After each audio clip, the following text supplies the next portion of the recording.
SBS 임 기자는 이런 최순실 씨 같은 보도를 막는다 라고 말씀을 하고 계시지만 제 생각은 반대입니다.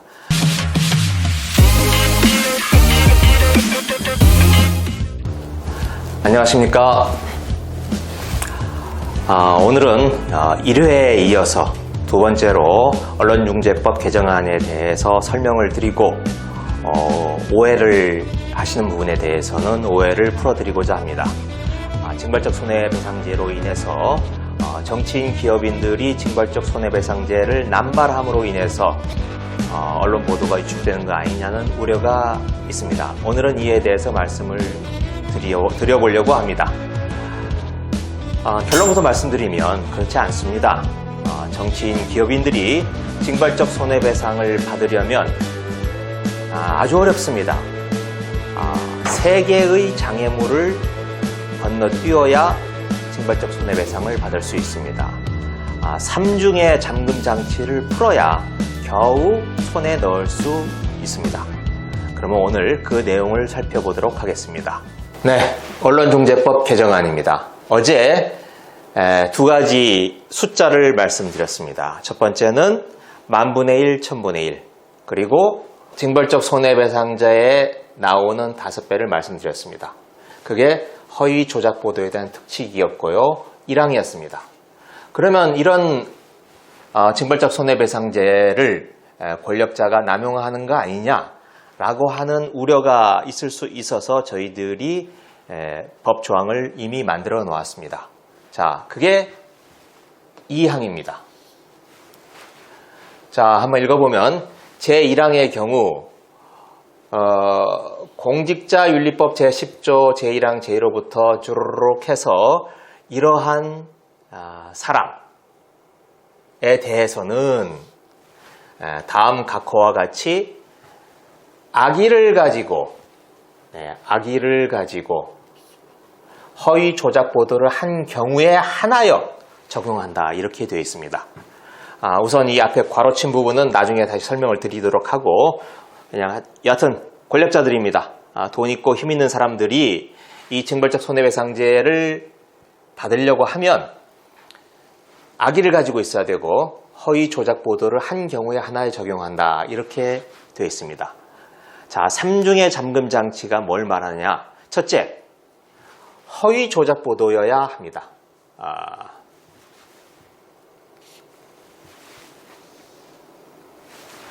그러면 허위 조작 보도가 뭐냐? 자, 이게 첫 번째 잠금 장치입니다. 두 번째 잠금 장치는 고의 또는 중대한 과실이라고 하는 잠금 장치입니다. 세 번째는 악이라고 하는 세 번째 잠금 장치까지 풀어야 언론 이 징벌적 손해배상제를 받을 수 있습니다. 자, 그러면 첫 번째 잠금 장치인 허위 조작 보도라는 게 뭐냐? 이 법, 언론중재법 제2조에 보면 언론 허위 조작 보도란 해서 그 정의가 있습니다. 그 정의를 보면 첫 번째, 허위의 사실, 쓰는 게 좋겠네요.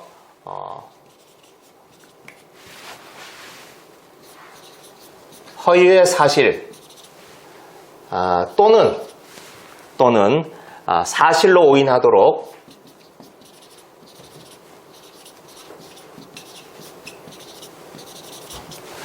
조작한 정보, 이렇게 되어 있습니다.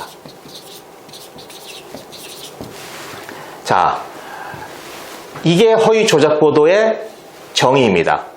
그러면 사실로 오인하도록 조작한 정보란 사실이 아닌데 마치 사실인 것처럼 보이도록 꾸민 거죠.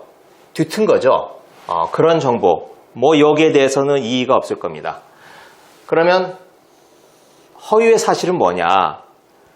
이 허위의 사실은 오해가 좀 있을 수 있는데 이게 단순한 오보, 사실이 아닌 보도하고 다른 겁니다.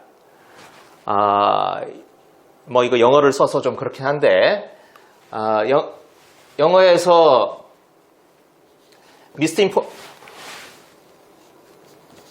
미스인포메이션하고 디스인포메이션은 차이가 있습니다. 미스인포메이션은 우리가 흔히 이야기하는 오보에 해당이 됩니다. 하지만 디스인포메이션은 단순한 오보가 아니라 의도성이 있는 오보를 말합니다. 우리 형법에 보면 이 허위의 사실에 대해서 설명을 하고 있습니다. 허위의 사실을 허위라는 인식을 가지고 인식이 들어가 있는 정보입니다. 가짜 정보입니다. 의도가 담겨져 있는 것을 디스인포메이션이라고 하고 그게 여기에서 말하는 허위의 사실입니다. 즉 허위의 사실은 단순한 사실에 부합하지 않는 정보가 아니라 의도가 들어가 있는, 고의성이 들어가 있는 거라는 겁니다. 그래서 첫째, 이런 허위 조작 보도야 합니다. 첫 번째 허들이 그렇습니다. 두 번째 허들은 고의 또는 중대한 과실이 있어야 됩니다. 이건 어제도 말씀을 드렸는데 이런 명백한 고의 또는 큰 과실이 있어야 합니다. 마지막으로 거기에다 더해서 악의까지 있어야 권력자들이 징벌적 손해배상제를 얻을 수 있습니다. 자, 그러면 이 악이라는 게 뭐느냐 하는 문제가 남는데요. 추상적이죠. 나쁜 의도인데 이 법의 30조 2의 2항에서 악의가 뭔지 조금 더 구체적으로 풀어놓은 것이 이 네 가지입니다. 1, 2, 3, 4가 있는데 저는 이것을 그냥 쉽게 이거 한자를 좀 쓰겠습니다. 일고 삼복이다 이렇게 제가 붙였습니다. 1번 허위 조작 보도로 인하여 손해가 발생한 것을 인식한 경우 여기에 해당입니다. 첫 번째 고의입니다. 두 번째 허위 조작 보도가 지속적이고 반복적인 경우 첫 번째 복입니다. 또 보복성 허위 조작 보도를 하는 경우 두 번째 복입니다. 세 번째로는 허위 조작 보도로 회복하기 어려운 손해를 입은 경우 이렇게 해서 일고 삼복이 있어야 악의를 가지고 있다라고 이 법이 규정을 짓고 있는 겁니다. 이걸 그러면 야 김우겸 네가 일고 삼복이라고 말하는 거 보니 네가 만든 거냐? 그렇지 않습니다. 국회의원 몇몇이 모여서 만든 게 아니고요. 대법원의 높으신 판사님들이 모여서 악이란 무엇이냐라고 나름대로 정의를 내리고 앞으로 재판을 할 때 악이란 이런 것들이 있을 때 악이라고 하자라고 대법원에서 내부적으로 만든 자료입니다. 그걸 이번 법을 만들 때 가져온 겁니다. 네, 지금까지 악의를 가지고에 대해서 설명을 드렸고 그러면 아까 말씀드렸듯이 돈 있고 힘 있는 사람, 권력자 어떤 사람들을 그런 권력자라고 할 수 있느냐 어떤 사람들을 더 쉽게 말하면 공인이라고 할 수 있겠느냐 좀 어렵죠 경계가 그걸 저희들이 규정을 해놨습니다. 자 공직자윤리법 쭉 해서 여기까지가 권력자들에 대한 규정입니다. 이 공직자윤리법 제10조의 공직자에 나오는 겁니다. 이렇게 규정한 것은 저희 방에서 저와 같이 일하는 우리 박진영 보좌관이 낸 아이디어입니다. 우리 박진영 보좌관 법률을 만드는 게 취미인 사람입니다. 잠깐 박진영 보좌관 같이 해서 이 공직자윤리법 10조 공직자 어떻게 나왔는지 설명을 잠시 듣겠습니다. 자, 우리 박 보좌관님. 자, 안녕하십니까. 이 징벌적 손배제를 담은 언론중재법 개정안이 처음에 논의됐을 때 언론 현합단체들을 중심으로 권력자들이 이 법을 악용하는 사례가 있지 않냐라고 하는 그런 우려들이 많이 제기됐습니다. 그래서 민주당 미디어 특위 위원장을 맡고 계시는 김용빈 의원께서 민주당 미디어 특위에서 논의됐던 내용을 바탕으로 그 부분에 대해서 보완하는 법안을 지난 6월 말에 이제 발의를 했습니다. 근데 그 법안에 이 내용이 어떻게 규정이 되어 있었냐면은 그냥 정무직 공무원 및 그 후보자 이렇게만 규정이 되어 있었습니다. 그 외에는 나머지 이제 대통령령으로 정하는 대기업 이런 식으로 하는 내용들이 동일하게 들어가 있었는데요. 단순하게 정무직 공무원과 그 후보자라고만 규정이 되어 있으니 또 이 법안에 대해서 현업단체들이 그렇다면 공공기관들은 다 빠져나가는 거 아니냐라고 하는 또 우려를 제기를 했습니다. 그리고 단순하게 정무직 공무원이라고만 규정을 내리니까 지방의 여러 공무원들 중에서는 9급 공무원, 8급 공무원, 7급 공무원들 중에서도 정무직 공무원들이 있습니다. 그렇다면 그 공무원들까지도 그러면 징벌적 손배제에 대해서 배제하는 그런 내용들을 담아야 되느냐라고 하는 그런 논의들이 저희들 내부에서 있어서 그렇다면 어떤 대안이 좋겠느냐라고 궁리를 하다가 우리 공직자윤리법의 이 10조에 있는 이 대상들은 재산을 공개하는 분들입니다. 재산을 공개하는 그야말로 권력을 가지고 있는 그런 공무원이라고 우리가 사회적으로 합의가 이미 됐던 분들입니다. 여기에 대통령부터 뭐 검사까지 장교까지 그리고 대학의 총장, 부총장, 학장까지도 이렇게 다 들어가 있고요. 그다음 뭐 소방공무원들과 뭐 경찰청의 고위 공무원들도 다 이렇게 포함이 되어 있고 밑으로 조금 올려보시면은 그 밑에 내용이 좀 빠져 있는데 여기 공공기관들, 농협까지 다 여기에 포함이 되어 있습니다. 뭐 13호에 해당하는 분들이 이제 퇴직하신 분들인데 퇴직하신 분들만 빼고 모든 분들을 다 담았습니다. 하기 때문에 이 정도라면 징벌적 손배제 아까 우리 김의겸 의원님께서 말씀하신 삼중의 허들을 이렇게 넘어야 될 분들로 이렇게 포함시키는 게 타당하지 않겠냐라고 하는 그런 판단으로 이렇게 법안을 만들게 되었습니다. 네, 이상입니다. 네, 설명 잘 들으셨으리라고 생각합니다. 12개가 있는데요. 제일 높게는 대통령부터 시작을 하고 일반적으로는 1급 공무원들이 해당이 됩니다. 그런데 국세청 같은 경우에는 3급 공무원들도 해당이 됩니다. 그리고 아까 언론단체에서 이야기했듯이 그럼 공공기관은 어떻게 하느냐라고 해서 공기업의 상임감사들까지 다 빠뜨리지 않고 이런 권력자로 잡아놓았습니다. 단지 이 직에서 퇴직한 사람에 대해서는 이미 직에서 퇴직한 사람까지 이 징벌적 손해배상제를 못하도록 하는 건 너무 가혹한 게 아닌가 싶어서 퇴직한 사람들은 좀 뺀 겁니다.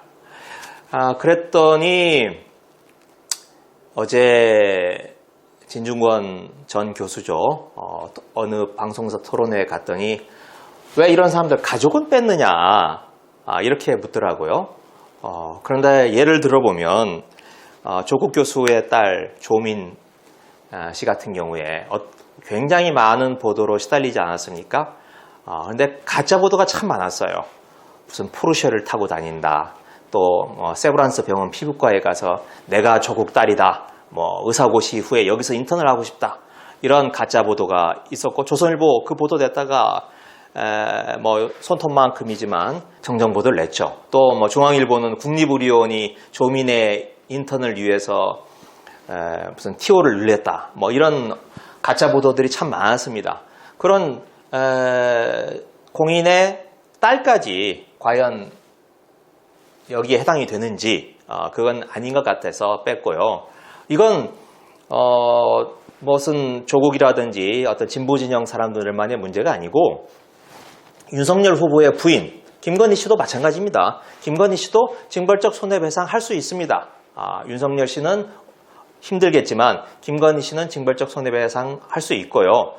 그래서 기자들이 취재를 할 때는 윤석열 후보를 취재할 때보다는 가족인 김건희 씨에 대해서는 더 신중하고 조심스럽게 팩트를 확인해야 된다 이렇게 생각을 합니다.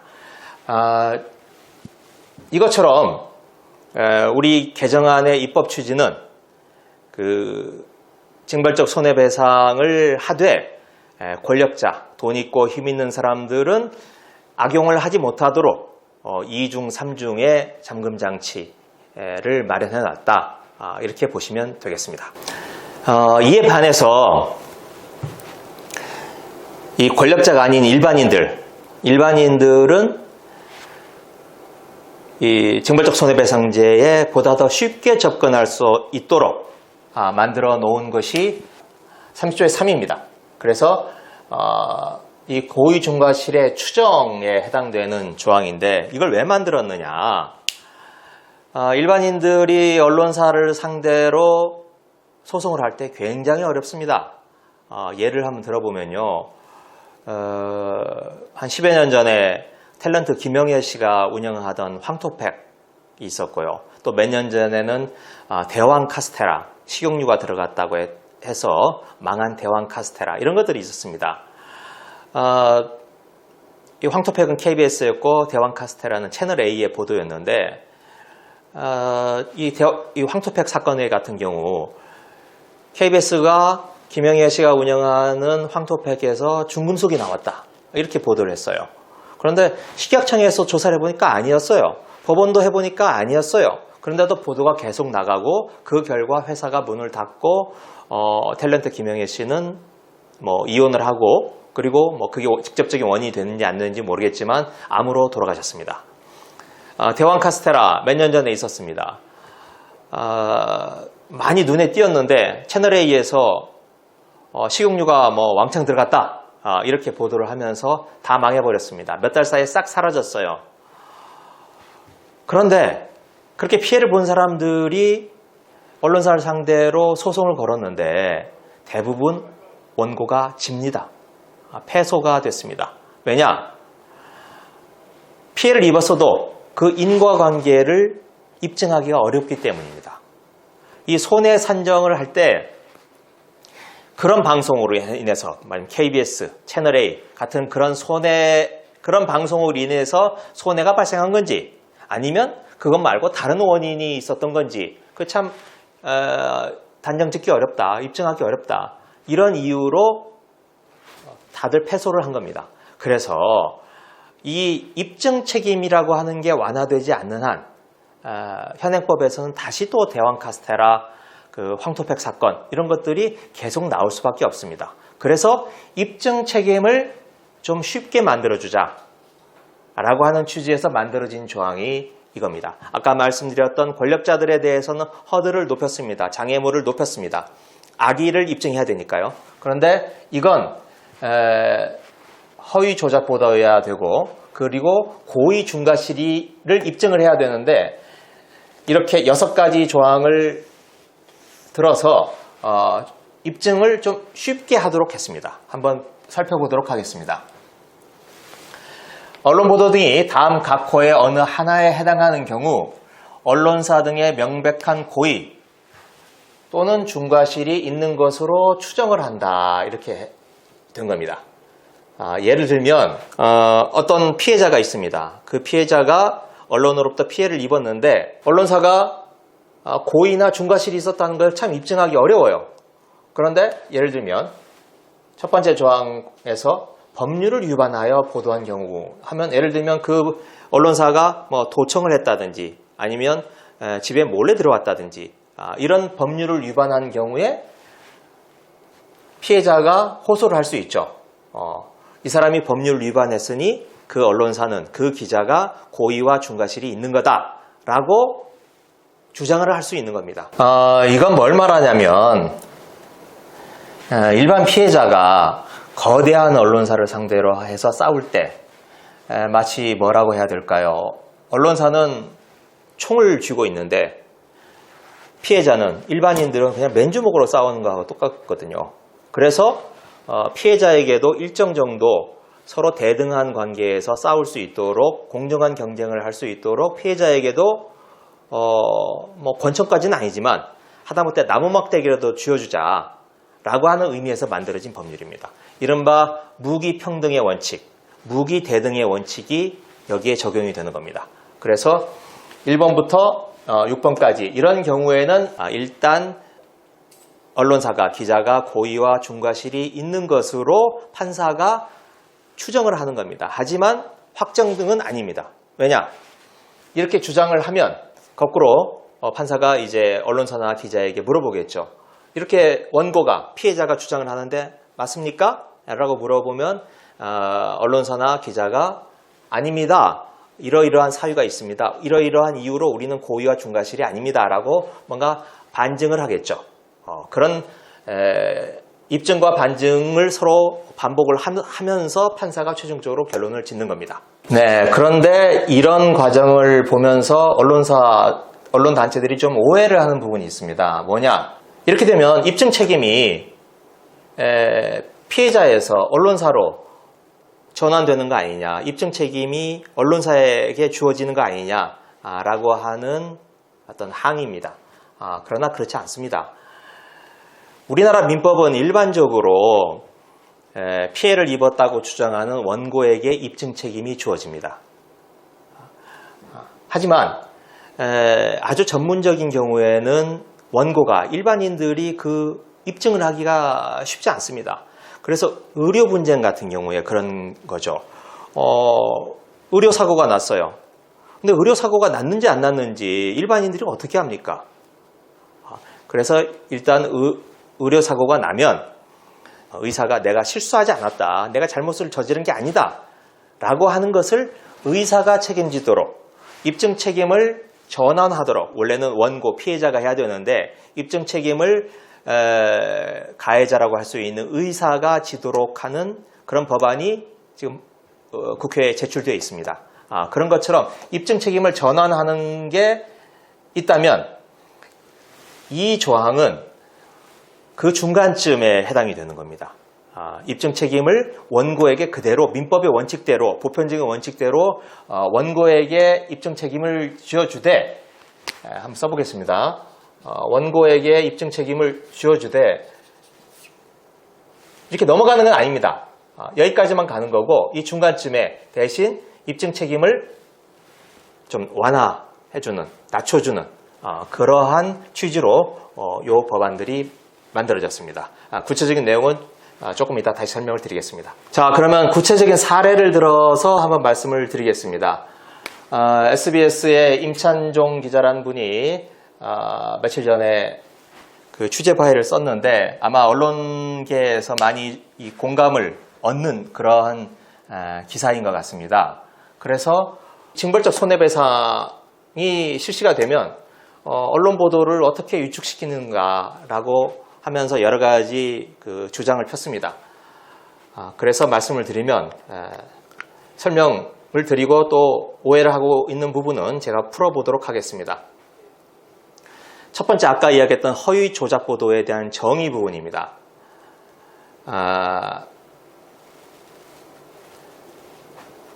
그 SBS 기자 임 기자가 설명을 하기로는 허위 플러스 조작 보도가 아니라 또는 OR 아니냐, 이 사실을 고의적으로 조작한 보도, 그러니까 그건 이제 조작 보도가 되겠죠.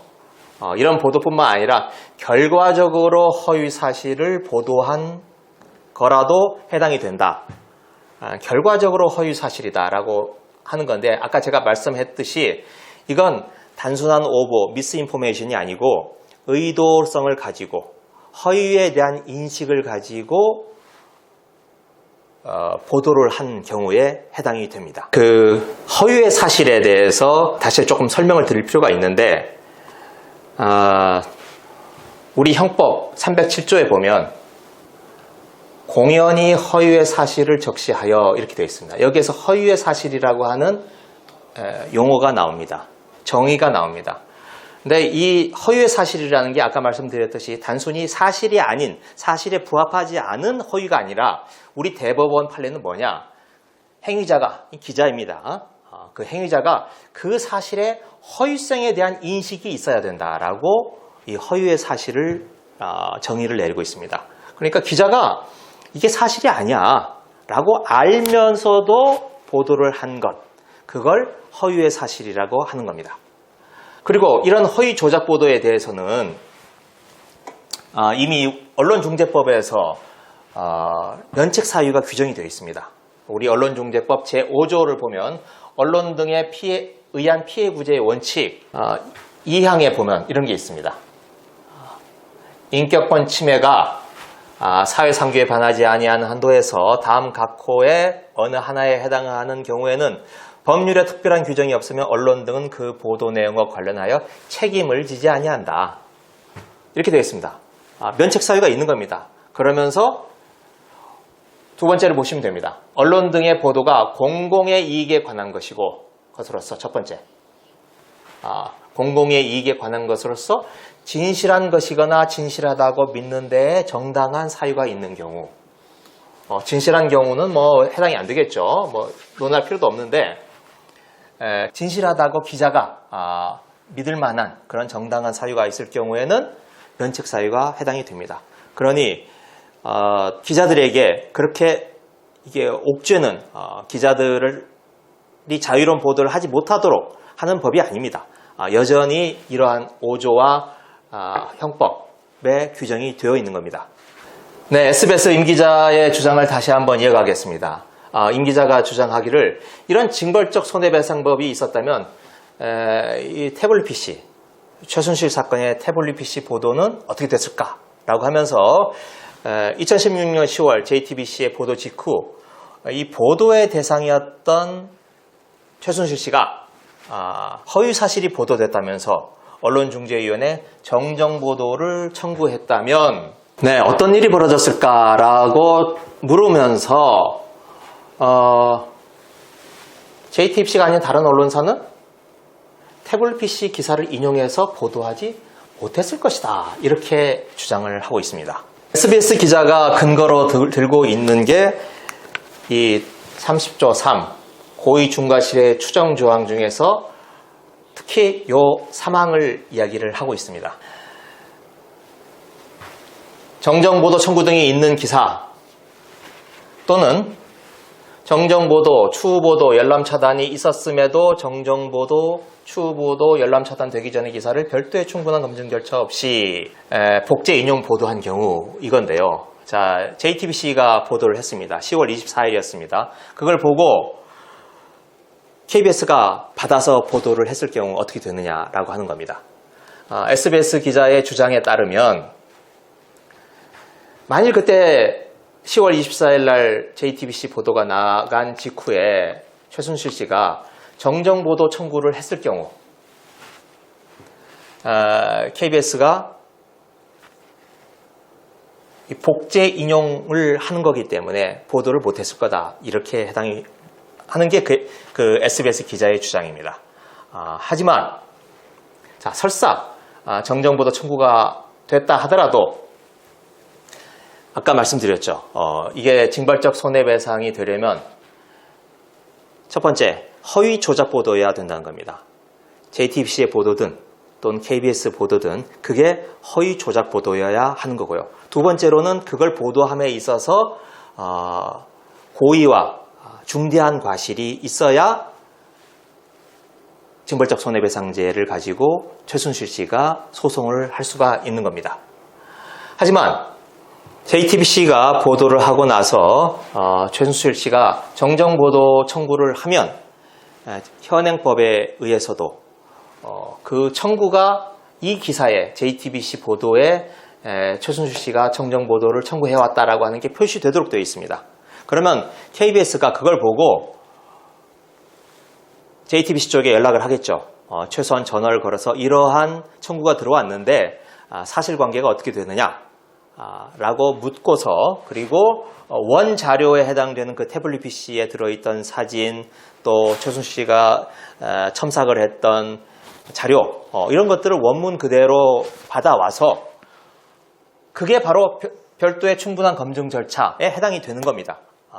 그래서 보도를 한 경우에 설사 그게 복제 인용이라 할지라도 보도를 한 경우에는 고의 중과실의 추정에 해당이 되지 않습니다. 그건 이제 정정보도 청구가 들어온 거고요. 이 3항에서 거론하고 있는 것은 정정보도, 추후보도, 열람차단이 있었음에도 불구하고 즉 언론중재위원회나 법원이 판단해서 야 이건 정정보도 내, 또 추후보도 내, 열람 차단해 라고 결정이 났는데도 불구하고 다른 언론사가 그런 결정이 나기 전의, 즉 정정보도, 추후보도, 열람 차단 그 전에 원기사, 잘못된 기사죠 그건. 그 잘못된 기사를 별도의 충분한 검증 절차 없이 복지 인용 보도한 경우에 고의와 중과실이 있는 것으로 추정을 한다라고 하는 내용이 30조 3의 주된 내용입니다. 그래서 다시 한번 말씀드리지만 JTBC의 태블릿 PC 보도 그걸 가지고 설사 최순실 씨가 정정보도 청구를 하더라도 정정보도 청구를 했다는 그 이유만으로 KBS와 다른 언론사들이 그걸 인용보도할 수 없다라고 하는 것은 너무 상황을 극단적으로 몰고 가서 해석을 한 것이라고 생각을 합니다. 네, 지금까지 말씀드린 것처럼 SBS 임 기자는 이런 최순실 씨 같은 보도를 막는다라고 말씀을 하고 계시지만 제 생각은 반대입니다.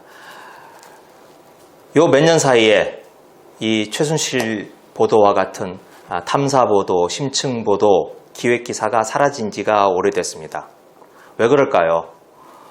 언론 환경, 포털을 중심으로 인해서 생긴 언론 환경이 급변하면서 기자들이 돈벌이의 급급한 사주의 요구에 따라서 선정적인 기사, 자극적인 기사, 정치적으로 편향된 기사에 매몰되고 있다고 생각합니다. 하지만 이번 언론중재법 개정안이 나오면서 징벌적 손해배상제가 나오면서 언론사 사주들은 훨씬 더 조심하고 신중하게 기사를 쓰도록 기자들에게 요구하게 될 것이라고 생각을 합니다. 그렇게 될 경우 지금 분초를 다퉈가면서 남의 기사를 베끼고 어뷰징하는 기사를 쓰고 이런데 내몰리지 않고 뭔가 시간을 가지고 하나하나 팩트를 체크하고 확인하는, 그래서 보다 더 심층적인 그리고 탐사 보도를 할 수 있는 계기가, 어떤 환경이 이번 언론중재법 개정안을 통해서 마련될 수 있을 거다. 그 단초가 될 수 있을 거다. 저는 그렇게 기대를 하고 있습니다. 네, 오늘 두 번째 설명 여기까지 하겠습니다. 고맙습니다.